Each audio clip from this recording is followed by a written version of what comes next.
Fl-għodwa tal-ħadd il-katavru tal-vittma turist Ċiniż kien għadu maqbut taħt dak li kien fadal mill-blat li ċeda f'Kemmuna f'inċident mill-aktar traġiku sfortunat b'jet ski li swielu ħajtu fl-età ta' 26 sena. Min tarif li kiseb kru ta' TVM News f'Kemmuna jidher li salħat filgħodu anki l-jet ski kien għadu taħt l-ilma. L-inċident seħħ prattikament hawnhekk Kemmuna dik li hija magħrufa bħala jew kienet magħrufa bħala l-ħnejja jew l-arkata hawnhekk ninsabu ftit metri bot stefa ta' ġebla bot minn dik li hija l-batterija ta' Santa Marija hawnhekk kif tistgħu taraw dik li kienet il-ħnejja jew l-arkata hemmhekk fejn eżattament ġara dan l-inċident traġiku prattikament kemm tgħaddi dgħajsa żgħira minn taħta.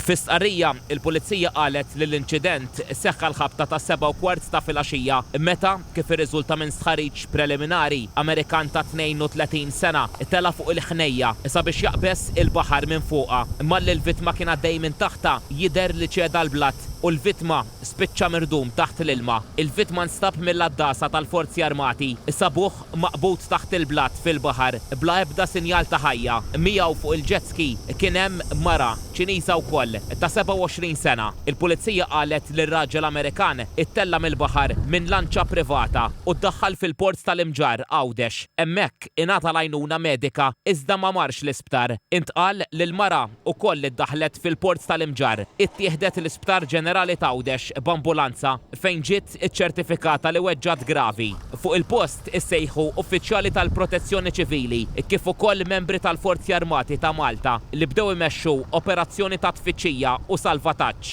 L-operazzjoni hawnhekk issoktat il-ħadd wara nofsinhar mal-uffiċjali tal-Pulizija naqdu wkoll membri tal-Protezzjoni Ċivili u anke tal-Forzi Armati ta' Malta, partikolarment stajna nosservaw li 4 bwaddasa tal-Protezzjoni Ċivili pratikament niżlu hawnhekk biex anke jagħmlu l-ispezzjonijiet tagħhom u kienu mejjuna wkoll minn drone fl-ajru.